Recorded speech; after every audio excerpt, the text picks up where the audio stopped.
پھر سردار یعقوب کہتا ہے تم نے میرے سرداروں کو ڈاکو سے مروانے کی کوشش کی اور جب ناکام ہو گئے تو مسلح ہو کر ہمارا استقبال کرنے لگے۔ اس پر بالا خاتون کہتی ہے ہمارے صحن میں آنے والوں کا اسی طرح سے استقبال کیا جاتا ہے یعقوب صاحب۔ پھر عثمان صاحب کہتے ہیں ہم نے سوچا کہ آپ سو رہے ہیں یعقوب صاحب، ہم غصہ تھے کیونکہ انہوں نے آپ کو دھوکہ دیا، لیکن میں دیکھ رہا ہوں کہ تم اس کے لیے اندھے ہو جسے تم دیکھنا نہیں چاہتے اور اس کے لیے بہرے ہو جسے تم سننا نہیں چاہتے۔ تو سردار یعقوب کہتا ہے ٹھیک ہے میں اندھا ہوں، کیا سردار بھی اندھے ہیں؟ سب نے سچ دیکھا اور سب نے سنا، تم نے سرداروں پر حملہ کیا۔ جواباً عثمان صاحب کہتے ہیں ہم ذرا پہن کر ڈہال پکڑتے ہیں لیکن یہ چیزیں ہمیں اس بہتان سے نہیں بچا سکتی۔ ہم نے دشمن کے خلاف اپنی تیاریاں مکمل کر لی ہیں لیکن وہ دشمن جو ہمارے بیچ ہے اس کے خلاف کوئی بھی تدبیر کام نہیں کر رہی۔ جواباً سردار یعقوب کہتا ہے خوب، بہت خوب، کم از کم تم اپنے آپ کو تو جانتے ہو، صدران تمہارا بھروسہ کر کے راستے پر نکلے تھے لیکن ذرا دیکھو تم نے ان کے ساتھ کیا کیا۔ اس پر عثمان صاحب کہتے ہیں میں خود کو بہت اچھی طرح سے جانتا ہوں لیکن میں تمہیں بھی جانتا ہوں یعقوب بھی۔ سرداروں آپ لوگ بتاؤ ذرا، کیا تم میں سے کسی نے سامنے آ کر یہ نہیں کہا تھا کہ عثمان صاحب ایسا کچھ نہیں کرتے؟ بولو، کیا کسی نے نہیں کہا؟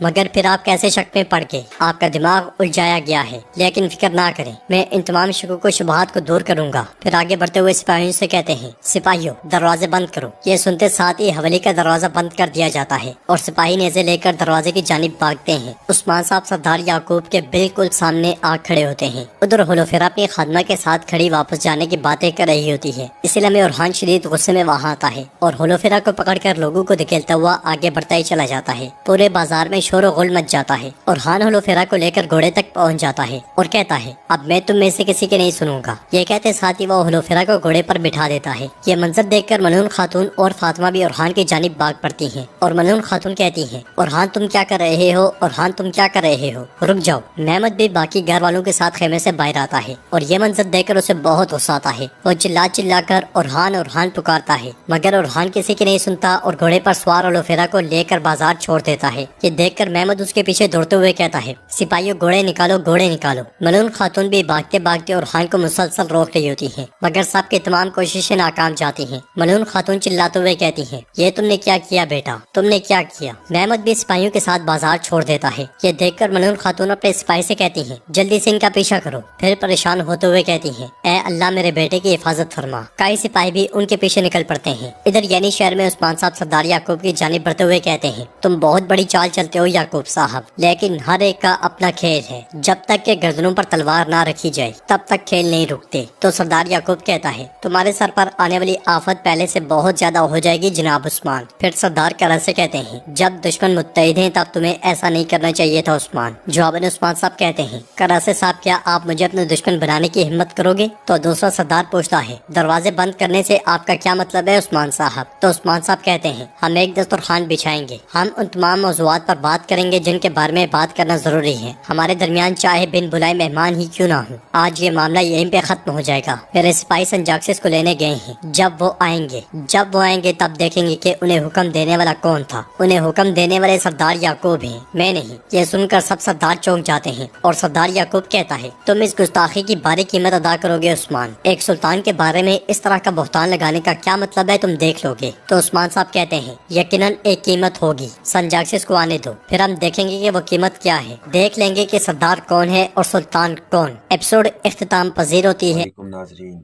امید ہے آپ تمام لوگ خیریت سے ہوگے۔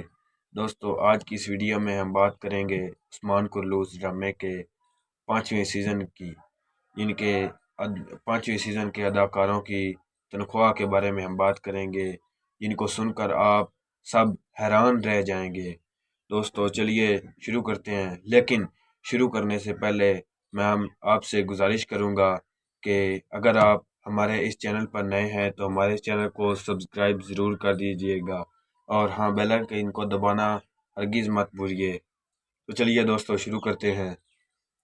پہلے نمبر پر ہمارے پاس آتے ہیں محمد، جن کی ایک ایپیسوڈ کی تنخواہ ہے $11,000 اور دوسرے نمبر پر ہیں یعقوب صاحب، جن کی ایک ایپیسوڈ کی سیلری ہے $10,000 اور تیسرے نمبر پر ہمارے پاس آتی ہیں فاطمہ خاتون، جو ایک ایپیسوڈ کا $6,000 ریچارج کرتی ہیں اور آگے آتی ہیں ہمارے پاس گونجا خاتون جو ایک ایپیسوڈ کا $8,000 ریچارج کرتی ہیں، اور آگے ہمارے پاس آتے ہیں کیرا سلم جو ایک ایپیسوڈ کا $14,000 ریچارج کرتے ہیں، اور آگے ہمارے پاس آتی ہیں ہولو فیرا جو ایک ایپیسوڈ کا $12,000 ریچارج کرتی ہیں، اور آگے ہیں واسیلیوس ٹیکفور جو ایک ایپیسوڈ کا $15,000 ریچارج کرتے ہیں، اور آگے ہمارے پاس ہیں تیمور بکا جو ایک ایپیسوڈ کا $9,000 ریچارج کرتے ہیں، اور اس سے آگے ہیں علاء الدین بے جو ایک ایپیسوڈ کا $10,000 ریچارج کرتے ہیں، اور اس سے آگے ہیں یونس ایمرے جو ایک ایپیسوڈ کا $13,000 لیتے ہیں، اور اس سے آگے ہیں سعادت خاتون جو ایک ایپیسوڈ کا $6,000 لیتی ہیں۔ اس سے آگے ہمارے پاس آتے ہیں ماسٹر گیرا جو ایک ایپیسوڈ کا $10,000 ریچارج کرتے ہیں۔ اس سے آگے ہمارے پاس آتے ہیں کونور الپ جو ایک ایپیسوڈ کا $19,000 لیتے ہیں۔ اس سے آگے ہمارے پاس آتی ہیں بالا خاتون جو ایک ایپیسوڈ کا $26,000 لیتی ہیں۔ تو اس سے آگے ہیں ہمارے پاس مالہون خاتون جو ایک ایپیسوڈ کا $24,000 لیتی ہیں۔ اس سے آگے ہمارے پاس آتے ہیں اورہان بے جو ایک ایپیسوڈ کا لیتے ہیں $18,000۔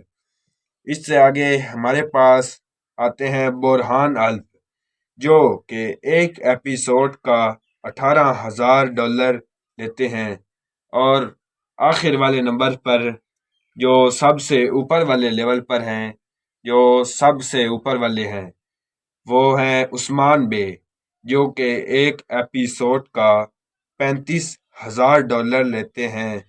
دوستو اس ایپیسوڈ میں نے آپ کو ان کی سیلری کے بارے میں بتایا ہے۔ اس سے آگے میں آپ کو بتاؤں گا ان کے مذہب کے بارے میں کہ ان سب کا مذہب کیا ہے 5ویں سیزن کے۔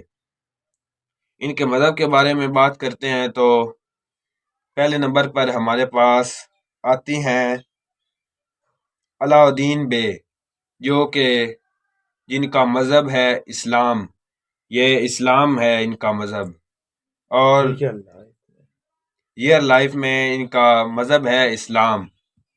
اور اس سے آگے ہمارے پاس ہیں بالا خاتون جو کہ یہ بھی ریئل لائف میں اسلام ان کا مذہب ہے۔